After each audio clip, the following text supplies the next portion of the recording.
오늘 저는 이사야서 26장 3절에서부터 9절까지 말씀을 근거로 하나님 중심의 삶, 이와 같은 제목으로 여러분과 함께 하나님의 은혜의 말씀을 나누기를 원합니다.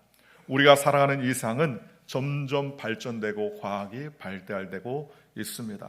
눈부신 과학이 발전을 앞두고 있습니다. 특별히 지능을 가진 로봇들 또는 컴퓨터가 점점 더 발달해서 인간의 일들을 대행할 수 있는 그러한 일들이 얼마 남지 않았습니다. 최근에 AI가 점점 발달했어요. 인공지능이 점점 발달해서 이제는 로봇의 인공지능을 접목하니까 사람보다 더 똑똑하게 그렇게 인식하고 말합니다. 최근에 한국에 보니까 작은 가게 혹은 큰 가게에서도 이제 식당 안에서 음식을 조리하는 조리 로봇들을 임대해서 1인 가게들이 많이 일어난다고 해요. 예전 같으면 고기를 굽고 또는 볶음밥을 만드는 모든 일을 사람이 다 했는데 지금은 기계를 임대해서 기가 24시간 하루 종일 돌릴 수 있게끔 그렇게 하더라는 겁니다. 어떤 유명한 컴퓨터 공학자는 앞으로 5년 이후에는 인공지능이 인간을 지배할 날도 얼마 남지 않았다. 그리고 이제는 사람들이 통제할 수 없는 지경까지 갈 수도 있다라고 그렇게 이야기했습니다. 유전공학은 인간을 살리는데 양식의 문제를 해결해 줄 것이라는 그러한 기대도 많이 하고 있습니다. 그런데 최근에 뉴욕에 있었던 진도 4.2의 지진을 앞에 두고 보니까 아무리 사람이 똑똑하고 지혜롭고 과학의 문명을 발전시켰다 할지라도 흔들리는 지진 앞에서는 우리는 아무것도 아니구나라는 생각이 덜컥 다가오게 되지 않습니까? 어떤 영상에 보니까는 플로리다에서 놀러 오신 분이 놀러 온 지 얼마 안 돼가지고 지진을 만났어요. 뉴욕에서 지진이 막 들리니까 막 거짓말하면서 나 플로리다 돌아간다고, 여기 뉴욕은 살 곳이 못 된다고 그러면서 가더라는 거예요. 안전한 삶이 어디 있습니까? 안전한 삶은 하나님께 있습니다. 이 세상에 아무리 든든한 반석을 받쳐두고 살아가는 것 같아도 하나님이 흔드시면 다 흔들릴 수밖에 없는 것입니다. 이제 내일이면 개기일식이 시작된다고 그래요. 개기일식은 태양과 지구 사이에 달이 그 중심에 딱 서 있어서 태양을 가리는 현상입니다. 한낮인데 깜깜함이 임하는 것이죠. 참 신기한 것은 과학자들이 말하는데 이 태양과 지구 사이에 달이 태양을 딱 가릴 만큼, 더 크지도 않고 덜 줄지도 않고 딱 가릴 만큼의 사이즈로 서 있다는 게 참 희한하다는 거예요. 어떤 사람들은 지금 화성에 가서 산다고 해가지고 화성에 로켓을 쏘아 올리고 준비한다고 그렇게 열심히 과학 문명을 발전시키려 합니다.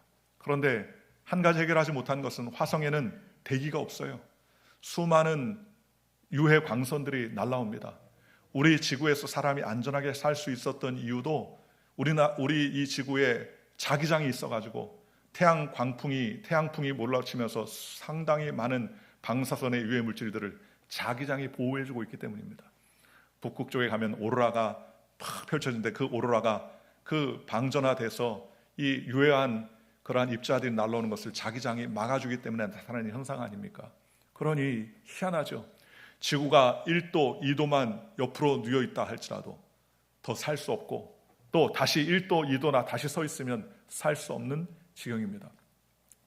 큰 목성이 지구 멀리 있지 않은 곳에 존재하고 있기 때문에 수많은 유성들이 지구로 오지 아니하고 대부분의 약 90% 이상이 목성으로 달려가서 지구가 안전해질 수 있다고 합니다. 한 채 오차도 없이 하나님께서는 이 모든 것들을 만들어 주셨습니다.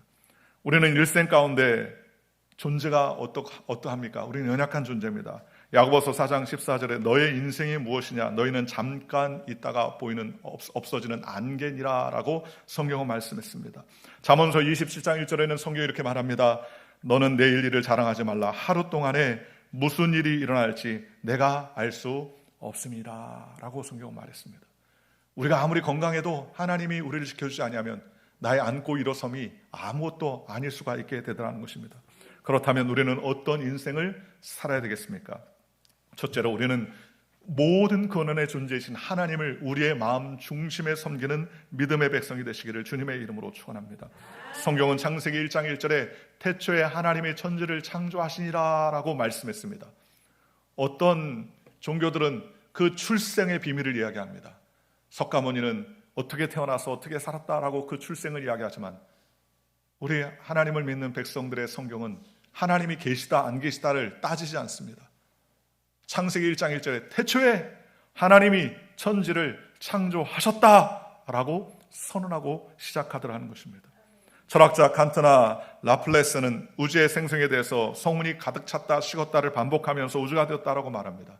최근에 현대 과학자들은 우주의 큰 폭발, 즉 빅뱅 빵 터져서 오늘날 현대의 우주가 만들었다라고 말합니다. 그러나 성경 히브리서 3장 4절이 이렇게 말합니다. 집마다 지은 이가 있으니 만물을 지으신 이는 하나님이시니라 라고 말씀했습니다. 하나님이 모든 것의 주인이요 하나님이 모든 것의 근원 되신다고 성경은 말씀했습니다. 이 세상에 아무것도 우연히 만들어진 것, 우연히 생성된 것이 하나도 없다고 성경은 말합니다. 제가 아는 의학 박사님이 계신데 그분은 젊을 때 의대를 가서 의대에서 진학가서 공부하다가 그는 하나님을 믿게 됐습니다. 인체를 갖다가 연구하고 인체를 공부하는 그러한 일들을 하는데 너무너무나 기가 막히더라는 거예요. 이거는 어떻게 시간이 흐른다고 해서 자연이 발달된 것이 아니다. 이것은 분명히 인간의 모든 장기와 몸과 피와 혈관과 모든 뇌를 만드신 분명한 조물주가 있다라고 그렇게 생각했다고 합니다. 그리고 그 존재를 찾기 위해서 불교에도 가보고 다른 데도 가봤고 무속신앙에도 들어봤는데 아무도 그 존재에서 알려주지 않더라는 거예요. 그런데 친구를 따라서 교회를 갔는데 그 교회에서 성경 말씀에 태초에 하나님이 천지를 창조하셨다라고 성경 말씀에 기록된 것을 보고 깜짝 놀랐다는 거예요. 시편 139편에 나의 형질이 이르기 전에 주의 눈이 보셨으며 나의 택한 날이 하나도 되기 전에 주의 생명책에 다 기록하였습니다 라고 성경은 말씀하신 거고 하나님께서 우리를 조성하시고 우리를 인도하시고 우리를 만드셨구나라는 확신에 들어서 그는 기독교인이 되기로 결정하고 하나님을 섬기는 믿음의 백성이 되었다고 말합니다. 오늘 저와 여러분도 마찬가지입니다. 인간의 모든 존재의 근본은 하나님입니다. 그러니 우리가 참다운 인생의 근본의 삶을 살기 위해서는 근본 본체신 하나님을 우리의 마음속에 모셔드리고 살아가는 저와 여러분들 되시기를 주님의 이름으로 축원합니다. 하나님께서 처음에 아담과 하와를 만드셨을 때도 상함과 해함도 없도록 하나님께서 완벽하게 만드셨습니다. 그러나 그곳에 하나님 중심으로 살아갈 곳에 아담과 하와는 자신들이 중심이 되어 살자 결국 그들은 영이 죽고 육체의 죽음을 선고받으며 저주와 가시와 엉겅퀴가 우리 가운데 다가오게 되지 않았습니까? 오늘날 이 세상에서도 마찬가지입니다. 무질서하고 요란하고 죄악이 꽉 떨어진 세상에서 우리가 하나님을 떠나 살기 때문에 어지러질 수밖에 없는 것을 성경은 우리에게 말씀해 주셨습니다. 그러니 우리는 하나님 중심 되기 위해서 어떻게 해야 될까요? 그것은 먼저 하나님을 아는 것이 지식과 지혜의 근본임을 우리는 철저하게 믿고 주님을 의지하는 믿음의 백성이 되시기를 주님의 이름으로 축원합니다. 잠언서 1장 7절에 이렇게 말합니다. 하나님을 경외하는, 즉 야훼를 경외하는 것이 지식의 근본이거늘 했습니다. 나는 똑똑합니다. 나는 IQ가 높습니다. 나는 지혜롭습니다. 아무리 자랑해도요, 무엇을 모르면 아무것도 아닙니까? 자기 부모를 모르면 아무것도 아니에요. 그렇잖아요. 아무리 공부를 잘하고 하버드 아니라 전 세계 훌륭한 대학을 나와도 자기를 낳았고 길러주고 키워주신 부모님의 은혜를 모르고 마치 자기 뜻대로 살아간다면 얼마나 불행한 인생입니까? 어떤 어머니가 아들을 정말 금이야오기야 키웠습니다. 외동 아들 하나를 열심히 키워서 집안의 모든 가산을 다 탕진하고 애쓰고 뼈마디가 부러질 정도로 그렇게 애를 해서 그 아들을 대학을 보냈는데 공부도 잘했어요. 유수한 대학을 졸업했습니다. 직장도 잘 얻었습니다. 그리고 결혼도 남부럽지 않은 여인을 만나서 재산이 있는 그러한 그 가정에 결혼을 해서 가정을 꾸렸습니다. 그리고 나서 직장도 너무너무나 잘 얻었어요. 대기업의 귀한 그러한 임원으로 나중에 발탁되어 승진돼 가지고 하는데 어느 날 그 어머니가 시골에서 아들을 찾겠다고 아들이 너무 훌륭하게 됐으니 너무 귀해서 김치를 싸들고 된장을 싸들고 바리바리 싸가지고 고속버스 타고 그 강남에 있는 아들의 회사로 앞에 갔습니다. 옷이 남루하죠.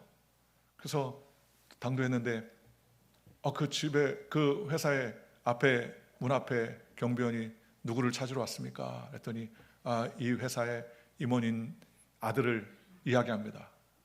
아들을 찾으러 왔다고. 그런데 마침 그 아들이 엘리베이터에서 내려와서 밖으로 탁 나가는데 어머니가 경비원을 만나는 것을 보았어요. 그 경비원을 보고서 사색의 아들이 난 모르는 사람입니다. 우리 어머니가 아닙니다. 우리 어머니가 너무너무 잘 사는 어머니인데 우리 어머니가 저런 분이 아닙니다. 내 어머니 아니야. 빨리 내주십시오 라고 하더라는 겁니다. 그 엄마가 그 아들을 보고서 자기를 모른 체 하는 그 눈빛을 보고서 아차 싶었다는 거예요. 아들이 나를 창피하게 생각하는구나. 그 즉시 아유 죄송합니다. 제가 아들이 있는 그 회사가 여기인 줄 알았는데 여기가 아닌 것 같습니다 하면서 이야기하고 나오는데 눈물을 흘리더라는 거예요. 여러분, 아무리 지식 있고 돈을 잘 벌고 좀 명예로운 직장을 갖고 위치에 있다 할지라도 자기 부모를 낳아준 부모, 자기를 위해 헌신한 부모를 알지 못한다면 그게 어떻게 지혜로운 사람이요 어떻게 훌륭한 사람일 수 있겠습니까? 마찬가지입니다. 오늘 저와 여러분도 마찬가지입니다. 아무리 이 세상에서 지혜롭고 훌륭하고 똑똑하고 잘 먹고 잘 살고 능력 있고 힘 있어도 우리의 영원한 아버지가 되시는 하나님을 알지 못한다면 그는 불행한 인생일 수밖에 없다는 거예요. 오늘 저와 여러분이 하나님을 잘 알고 하나님을 섬기는 믿음의 백성이 되시기를 주님의 이름으로 축원합니다. 지식의 근원이신 하나님을 알지 못한다면 사람의 지식은 모래 위에 세운 사상누과 같아서 언제나 아침 안개같이 쉬 사라지고 끊어질 수밖에 없다고 성경은 말씀해 주셨습니다. 시편 111편 10절은 인간의 모든 지혜와 근본은 하나님을 아는 것부터 시작한다는 것이에요. 오늘 저와 여러분이 하나님을 알아가는 믿음의 백성이 되시기를 주님의 이름으로 축원합니다. 하나님을 알지 못하면 아무리 잘 먹고 똑똑하고 잘 입어도 윤리와 도덕과 이유를 가치를 알지 못합니다. 이러한 사람은 죽으면 그뿐이라는 생각을 가지고 있기 때문에 윤리와 도덕적인 삶도 가치를 느끼지 못한다는 겁니다. 공산주의는 유물사관 아닙니까? 신존재 자체를 부정합니다. 신존재 자체를 부정하니까 유물사관, 즉 우리는 육신이 물질로 와서 물질로 살아가면 그뿐이라는 생각을 갖고 있으니 그러니 윤리와 도덕이 남아나지 않습니다. 내 이익과 유익을 위해서는 여러 가지를 만들어도 악한 도움이 되지 않는 물건을 만들어도 상관이 없다라고 사는 경우가 많이 있지 않습니까? 옛날에 중국에서 골판지 만두파동이라는 적이 있었습니다. 골판지를 물에 차득 담가놨다가 며칠을 뿌르면 골판지가 누물누물해져가지고 거기다가 여러 가지 야채를 살짝 볶아가지고 그리고서 만두를 만들면 그게 마치 골판지가 씹을 때 고기 느낌을 준다고 그래요. 그래서 골판지 만두라고 엄청 많이 문제가 되고 난리가 났습니다. 왜 그런 걸 만듭니까?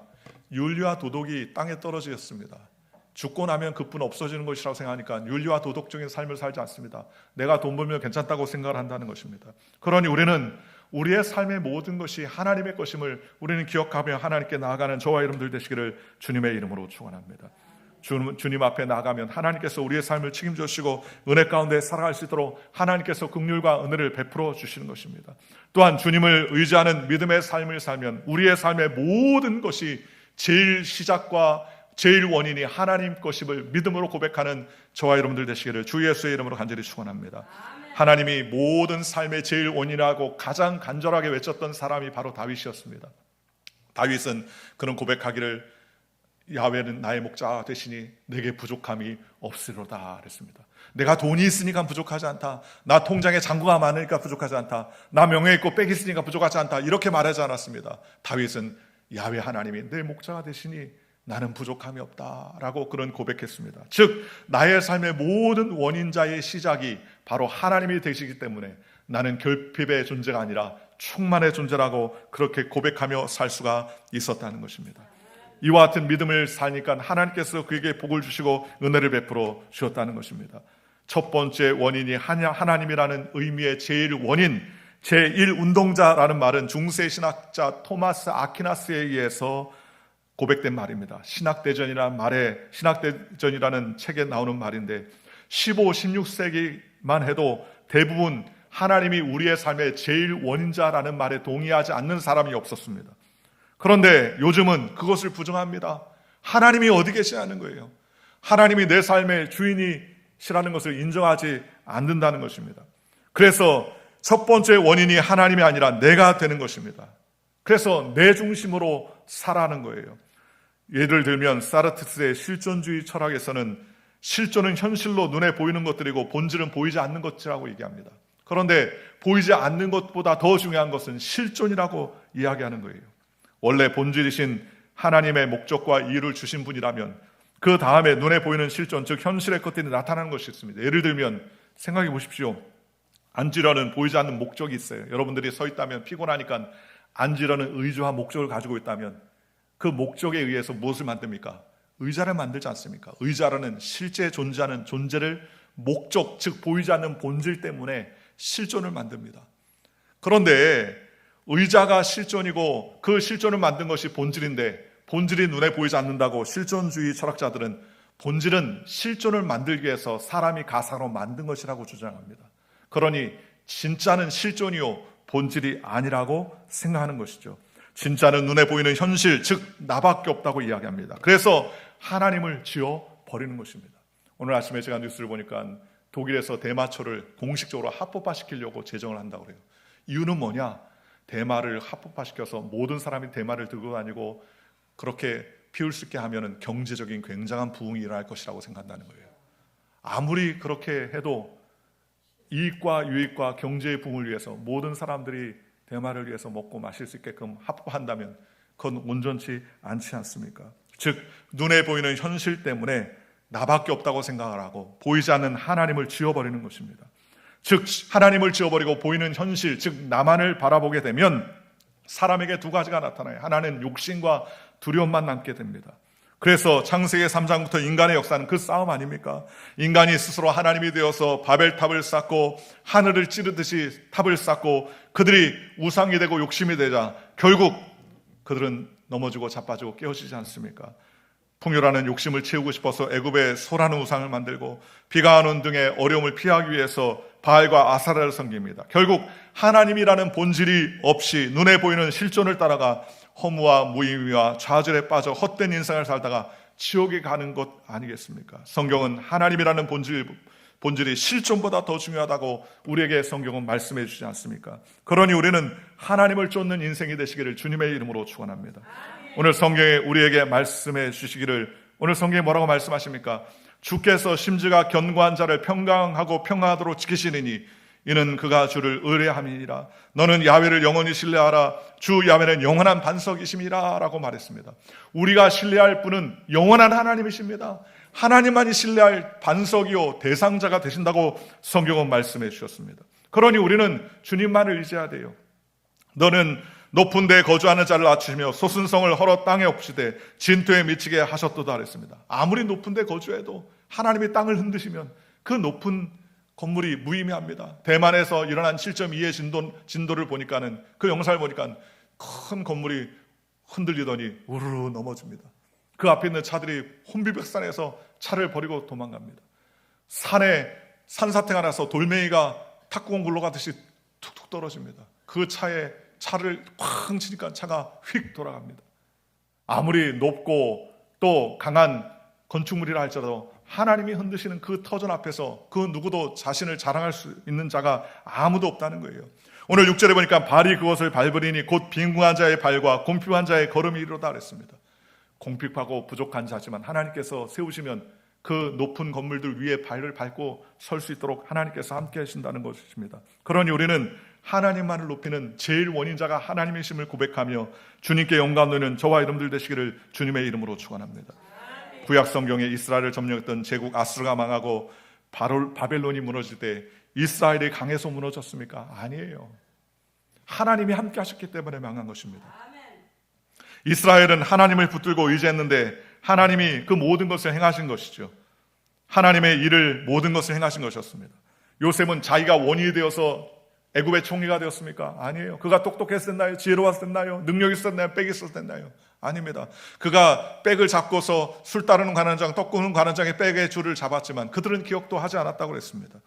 요셉의 고백은 그렇게 얘기하지 않습니까? 바로 왕이 그를 불러서 야, 내가 꿈을 잘 꾸고 꿈의 해몽을 잘한다며? 라고 물어보자 요셉은 그렇게 고백합니다. 뭐라고 합니까? 저 같았으면 제가 꿈을 잘 꿉니다. 제가 한 꿈 합니다. 제가 해석도 잘합니다. 제가 이 사람도 맞추고 저 사람도 맞췄습니다. 그렇게 할 텐데 요셉은 한마디로 고백합니다. 내가 아니라 하나님이 하십니다. 내가 아닙니다. 하나님께서 바로에게 평안한 대답을 하실 것입니다. 그런 믿음으로 고백했습니다. 왜요? 내가 아니라 하나님이 하셨다는 거예요. 굽이굽이 뒤돌아보면 자기는 죽을 수밖에 없는 인생을 살았습니다. 형제들에게 모함을 받았습니다. 또 보디바리 집에 최선의 삶을 살았지만 거기서도 모함을 받아서 감옥에 들어갔습니다. 감옥에서도 최선의 삶을 살았지만 아무도 자기를 기억해 주지 않았습니다. 그런데 하나님이 자기를 높여주시니까 그 모든 것이 다 풀어지게 되더라는 것입니다. 내가 아니라 하나님이십니다. 그런 믿음으로 고백했다는 것입니다. 오늘 저와 여러분들도 우리가 우리의 삶의 모든 원인이 하나님임을 고백하는 저와 여러분들 되시기를 주님의 이름으로 축원합니다. 내가 아니라 하나님이십니다. 내가 아니라 하나님이 원인자입니다. 이런 믿음의 고백이 저와 여러분들에게 계실 주님의 이름으로 축원합니다. 대한민국 보십시오. 일제 강점기에 힘이 강하여 해방을 이뤄냈습니까? 아니에요. 우리나라의 군대가 강해서 승리해서 일어났습니까? 아니에요. 오히려 제일 많은 변절자가 언제 생겼느냐? 해방되기 2년과 3년 사이에 대한민국을 변절했던 변절자가 제일 많았다는 거예요. 그들이 해방될 것을 알았다면 변절했겠습니까? 모르니까 변절했겠죠. 그것은 아무도 해방되리라는 생각을 하지 못했기 때문이었습니다. 그런데 원자 폭탄 두 발이 일본의 히로시마와 나가사키에 떨어지고 연합군의 무조건 항복함으로 우리가 몰랐던 해방이 급속도로 이루어진 것 아니겠습니까? 공산주의자들이 침략했던 6.25 전쟁으로 나라가 풍전등화 지급했을 때 우리 군대의 힘으로 나라를 지켜냈습니까? 아니에요. 미국을 비롯한 유엔이 군대를 파병하여 세계 젊은이들이 대한민국에 와서 자유민주를 위해서 피를 흘려 싸워줄 말미암아 대한민국이 북한 같은 공산 국가가 되지 않고 신앙의 자유를 누리며 번영을 이루는 나라가 될 수 있도록 하나님이 지킨 것입니다. 그러니 대한민국도 하나님이 지켰습니다. 미국도요, 하나님이 붙잡아 주시고 앞으로도 하나님이 붙잡아 주셔야 됩니다. 그렇다면 오늘 저와 여러분도 마찬가지입니다. 우리의 삶은 누가 붙잡아 주십니까? 하나님이 붙잡아 주신다는 거예요. 생각해 보십시오. 여러분, 우리의 손가락을 내 마음대로 펴고 늘리는 것 같아도 이게 마음대로 안 돼요. 일전에 어떤 분이 목사님 저를 위해서 기도해 주십시오. 손가락을 딱 펴는데 손가락이 안 펴지는 거예요. 여러분 손 한번 펴보실래요? 손 펴지십니까? 잘 펴지죠. 이분 손가락이 이렇게 안 펴져요. 마디마디가 무슨 마치 볼트를 집어넣는 것처럼 불룩불룩 다 튀어나왔습니다. 관절이 다 틀어졌어요. 왜 그렇습니까? 이유를 모릅니다. 그런데 어느 날부터 관절이 굵어지고 마디가 시큰시큰거리고 아파져가지고 손을 필 수가 없습니다. 목사님 나를 위해서 기도해 주십시오. 여러분, 내 마음대로 손가락을 펴고 주먹질을 하고 손을 피는 것 같아도 그것도 하나님이 도와주셔야 되는 거예요. 밤새 안녕이라고 우리가 안녕하세요, 안녕을 얘기하지 않습니까? 밤새 안녕이에요. 하나님이 우리에게 건강을 주시고 지켜주셔야 되는 것입니다. 붙잡아 주셔야 되는 것입니다. 그렇잖아요. 내 능력과 힘으로 키를 한 자나 더 할 수 있습니까? 할 수 없지 않습니까? 아무리 좋은 침대를 사도 그 침대에서 숙면을 취하고 평안하게 잠잘 수 있는 것도 하나님이 우리에게 건강을 주셔야 되는 것입니다. 내가 아무리 좋은 차를 타고 또 안락한 삶을 사는 것 같아도 거기에 삶의 의미를 누리는 것은 하나님이 나에게 은혜를 베풀어 주셔야 되는 것입니다. 내가 존귀한 자의 자리에 앉고 많은 사람들이 각광하는 그러한 귀한 자리에 앉아도 사람들에게 존경받게 되는 것은 내가 아니라 하나님이 하시는 거라는 거예요. 그러니 우리는 하나님이 우리의 삶의 제일 원인자임을 믿고 우리는 하나님 앞에 점점 가까이 나아가며 하나님을 기쁘시게 하는 저와 여러분들 되시기를 주 예수의 이름으로 간절히 축원합니다. 오늘 성경은 우리에게 이렇게 말합니다. 의인의 길은 정직하며 정직하신 주께서 의인의 첩경을 평탄케 하시리로다 그랬습니다. 우리의 삶을 평탄케 하시는 분은 하나님이라는 거예요. 또 8절에 야훼여 주께서 심판하시는 길에 우리가 주를 기다려 싸우니 주의 이름을 위하여 또 주를 기억하려고 우리 영혼이 사모하나이다 그랬습니다. 하나님의 영혼을 사모하며 주님께 영광 돌리는 거예요. 밤에 내 영혼이 주를 사모하였은즉 내 중심이 주를 간절히 구하오리니 이는 주께서 땅에서 심판하신 때에 세계의 거민이 의를 배움이니이다. 내 중심이 주를 간절히 구합니다. 오늘 저와 여러분이 주님을 간절히 구하는 믿음의 백성이 되시기를 주님의 이름으로 축원합니다. 우리는 영적으로 점점 강해서 하나님을 바라보는 믿음의 백성이 되시기를 주님의 이름으로 축원합니다. 전 세계에서 제일 높은 산은 에베레스트 산입니다. 에베레스트 산이 어디 있죠? 네팔에 있습니다. 제가 어렸을 때 에베레스트 산이 어디 있냐 친구가 그러더라고요. 모른다 그랬더니 팔을 꺾어보라는 거예요. 팔을 딱 꺾었더니 이게 산같이 안 보이냐? 이게 누구 팔이냐? 내 팔이다 그랬더니 네팔에 있다고 그러더라고요. 근데 진짜 네팔에 있어요. 8,848m입니다. 제 세계에서 가장 높은 산이죠. 그 산을 누구나 다 등반 가면 한 번은 등반하고 싶어하는 산이라는 거예요. 1953년 뉴질랜드의 산악인 에드먼드 힐러리와 네팔 세르파인 텐징 노르가이가 세계 최초로 에베레스트 산을 정복했습니다. 그 이후에 사랑이들이 너도나도 에베레스트 산을 정복하려고 했습니다. 저도 어렸을 때 기억이 나는 것은 정확한 이름인지 생각나는데 고상돈이라는 그러한 산악가가 우리나라 사람 최초로 에베레스트 산을 등정해가지고 신문과 뉴스에 대해서 특별해가지고 했던 기억입니다. 속으로 어렸을 때 저 추운데 왜 저기 이렇게 올라가냐. 거기 같이 갔던 대원이 누가 죽고 또 크레바스에 빠져서 숨지고 그런 일들을 났다고 이야기를 들었던 적이 있습니다. 그런데 이런 모든 사랑이들의 꿈의 목표가 에베레스트 산인데 지금 한번 등산하는 등산 입장료가 5명 기준으로 7만 불을 내야 된다고 해요. 그런데도 불구하고 등반에 도전한 인구가 폭발적으로 늘었다는 거예요. 최근에는 고등학생들도 등반해서 정상에 올라간다고 합니다. 왜 그러느냐? 그 이유는 등반 장비 기술도 좋아졌고 기상 관측 기술도 좋아졌고 높아졌기 때문이라고 합니다. 최초의 정복자가 에드먼드 힐러리가 올라갈 때는 베이스 캠프라고 베이스 캠프를 차려요. 산 등반 정상할 때. 그 베이스 캠프가 3,000m쯤에 있었는데 그런데 중요한 것은 지금은 베이스 캠프가 5,325m쯤에 베이스 캠프가 올라가 있어요. 그러니까 옛날에는 3,000m에서 쉬다가 등반 장비에다가 8,800m까지 올라가다가 지쳐가지고 내려오고 못 올라갔는데 지금은 거의 6,000m까지 베이스 캠프가 가 있어요. 거기 들어가면 편안하고 안정하고 음식도 다 준비되어 있고 모든 것이 다 안전하게 준비되어 있습니다. 그러니까 거기서 한 2,000m만 살짝 올라가면 정상에 정복하는 거예요. 그러니 높아진 만큼 정상을 향해 등반하는 부담이 적기 때문에 많은 사람들이 도전하는데도 100명이 도전하면 최근에는 98.5명이 정상에 올라간다고 합니다. 옛날에는 100명이 하면 1명 올라갈까 말까 했는데 지금 베이스 캠프가 너무 높아져가지고 마음만 먹으면 100명 중에 98.5명이 그 산을 정복할 수 있다는 거예요. 여러분, 오늘날 우리의 신앙도 마찬가지입니다. 우리의 신앙이 하나님을 의지하려면 우리의 신앙의 베이스 캠프가 높아져야 돼요. 우리 어렸을 때만 해도 생활 문화, 가장 최첨단의 생활 교육 환경과 최첨단의 디지털은 아니더라도 영상의 최첨단이 어디입니까? 교회였어요. 교육의 최첨단이 교회였습니다. 왜요? 제가 어렸을 때 예배 드리고 나서 구막 공부할 때 우리 선생님이 부직포로 가지고 탁 붙이면서 다윈 얘기를 탁 해주는데요. 깜짝 놀랐습니다. 이럴 수가. 맨날 종이책에다가 연필로 긋고 하는 그 세대의 부직포로 다윗 인형을 갖다 탁 붙이면서 다윗이 골리앗을 쳐 죽이는 장면을 탁 해주는데 막 감동의 쓰나미가 막 물결이 오는데 감동의 쓰나미가. 그러다가 1년에 한두 차례씩 교회에서 환등기 켜주는 날, 영화도 아니고 환등기에 띡 하면서 하나씩 넘어가는 것만 해도 침을 흘리면서 쳐다봐도 가을쯤 됐을 때는 기독교 영화를 방영해 준다고 교회에 모이라고 그러면 그 온 동네가 다 모여가지고 마치 창틀에 유도가가 떨어진 것처럼 창틀에 매달려가지고 그걸 보겠다고 감동의 물결이 흘렀던 게 있습니다. 요즘은요 안 그래요. 요즘은 안 그래요.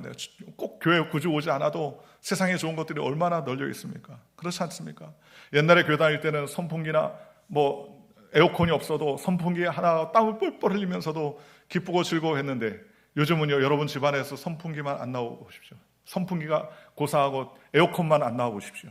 그러면 죽겠다, 살고 싶지 않다, 그런 일이 팍 나오지 않습니까?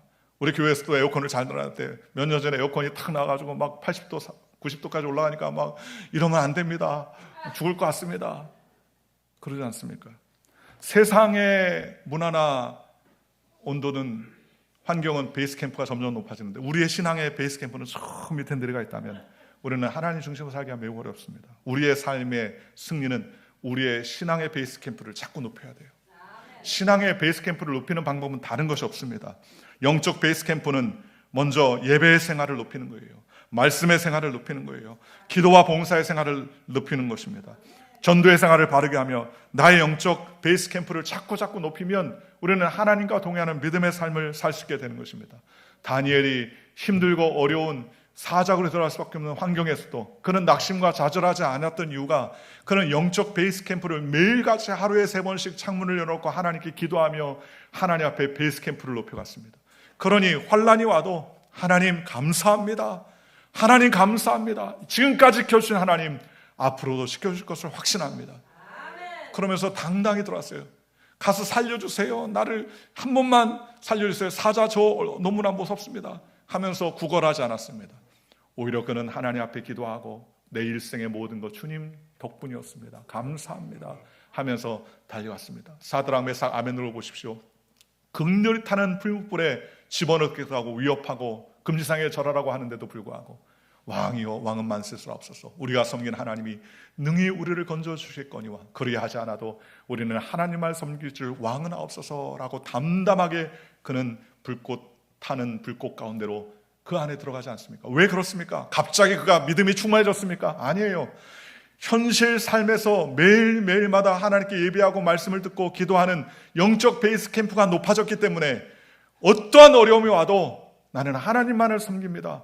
나를 구원해 주지 않아도 나는 여호와 하나님만을 섬길 줄 왕은 없어서 담대히 나아가자.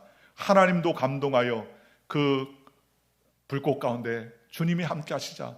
그들의 의복도 상하지 아니하고 머리카락 타지도 아니하고 나오자 그 느부갓네살 왕이 하나님을 찬양하며 하나님을 높이 찬양하라고 그렇게 고백하지 않습니까? 사랑하는 성도 여러분, 오늘 저와 여러분들이 이 세상에서 우리의 삶의 중심은 세상이 아니라 하나님을 묵묵하는 믿음의 백성이 되시기를 주님의 이름으로 축원합니다. 오늘 성경에 이렇게 마지막에 말하고 있습니다. 밤에 내 영혼이 주를 삼하였은즉 내 중심이 주를 간절히 구하오리니 이는 주께서 땅에서 심판하시는 때에 세계의 거민이 의를 배움이니이다. 참 희한한 말씀이죠. 마지막에 하나님께서 땅에서 심판하시는 그때에 모든 세계의 거민이 그때 진짜 의가 무엇인지 깨닫는 거예요. 죽으면 그뿐이지 무슨 심판이 있어? 천국과 지옥이 어디 있어? 하면서 세상 사람들은 흥청망청 자기의 뜻대로 삶을 삽니다. 그러나 마지막 때에 심판날에 탁 임할 때에 하나님이 계셨구나. 예수 믿으면 구원받는데 내가 알지 못했구나. 진정한 의의 하나님, 진정한 의의 주인이신 예수님을 보고서 모든 거민이 의를 그때 배우게 된다는 거예요. 그때는 늦더라고요. 오늘 저와 여러분이 말세지 말에 준비한 다섯 처녀, 지혜로운 다섯 처녀 같이 하나님 중심으로 믿음을 가지고 주께 영광 돌리며 어떤 상황 가운데서도 하나님을 의지하는 거룩하고 존귀한 주의 백성들 되시기를 주 예수의 이름으로 간절히 축원합니다. 기도하겠습니다.